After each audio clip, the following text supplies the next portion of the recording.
அவர் இருந்தாரு. எப்படி இருக்க ஸ்டாலின் என்ன எத்தனையோ முறை போனா 1 வருஷம் விதாவில் கொண்டு போட்டீங்க. ஒரு அறையில 3 பேர் தான் இருக்கலாம், 30 பேர் போட்டு இருந்துகிட்டே தூங்கிருந்தான். ஒவ்வொரு வெளியே கூப்பிட்டு வாழை சுற்றி அடிச்சா அந்த ஒற்றை நாடு விழுந்துட்டா. இவன் 2 அடி வந்தா செத்து போயிடுவான்னு சொல்லி சிட்டி பாபு பாய்ந்தா. தீபாவை நெஞ்சில் அடித்தார்கள். சிட்டி பாபு செத்து போயிட்டான். ஸ்டாலின் கிடைத்தார். இன்னைக்கு முதலமைச்சர். அது தியாகம் இல்லையா? என்னுடைய மகன் நான் கிட்டத்தட்ட நானும் 1.5 வருஷம் பலமுறை ஒருவர் விசாவில் கொண்டு போய் சேர்த்தார்கள். நான் உள்ளே இருந்து என்னுடைய மகன் வந்து ஒருமுறை நான் போகிறேன். நான் என் வண்டியில் ஏற்றுக்கிற போது இந்த சட்டையை விழுந்து கொண்டு விட மாட்டேன். விரலை பிடிங்கி போட்டு விட்டு வண்டியில் ஏறி போனேன்.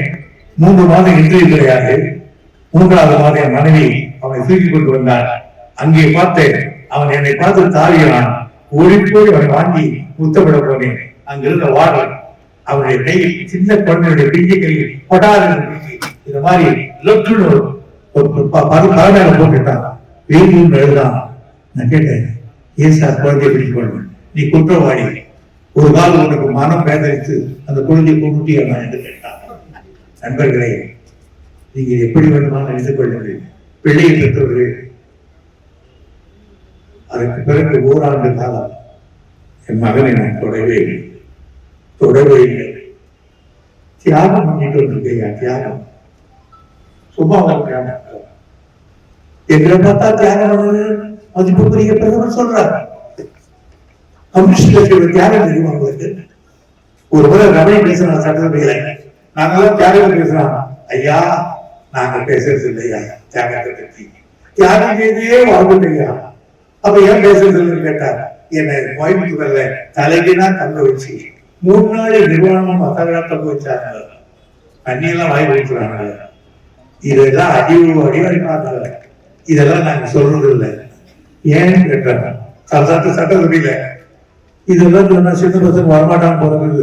இந்த கட்சியை சேர்ந்தா ஒழுங்கா கிடைக்கும் போது வரமாட்டான் பைபிள் சொல்றது. மனைவி ரத்தசாமியுடைய தலைமறைவாக இருந்தார். எவ்வளவு பெரிய ரத்தத்தை மனிதத்தை சிந்திருக்கான்னு தெரியும். அதனாலதான் நேரு கிட்ட கை நாங்க எல்லாரும் அவர் கம்யூனிஸ்ட் ஆகிறார். ரஷ்யாவோட தான் பண்ணிட்டு இருந்தார். அதனால ஒரு பெரிய ஒண்ணுமே இல்லாம நீங்க என்னைக்காவது போனது உண்டோ? மிஸ்டர் படிப்படி மிஸ்டர் பகவான் வாக்கு திரும்பி தரவில்லை எழுதி பகவான் வாக்கை என்னையா உங்க ஆளுக்கு என்னைக்காவது ஜெயிலில் பார்த்துருக்காங்களா சார்? நாங்க பார்த்துருக்கேன் சார். தெரியுங்களா? அங்கேனால நான் என்ன சொல்றேன்னு கேட்டீங்கன்னா, எங்களுக்காக அல்ல. எனக்கு வயசாச்சு வாங்கலாம். ஆனா இப்படியே போயிட்டா இன்னைக்கு இருக்கிற கட்சிகள்லாம் போயிடுச்சுன்னா இந்த நாட்டுல ஒரே கட்சி ஒரே கொடி கொண்டுதான் நாட்டு அந்த ஜனநாயகத்தை காப்பாற்றாங்க. தயவு செய்து எனக்காக இல்லாம ஜனநாயகத்துக்காக, நாட்டுக்காக, நல்லதுக்காக நீங்கள் கொஞ்சம் செவிலை பாராமல் இந்த முறை உருவாக்கி சிதறிக்காமல். 2வது நான் சொல்றேன், இவ்வளவு திட்டங்களை செய்யறேன்னு சொல்றேன்.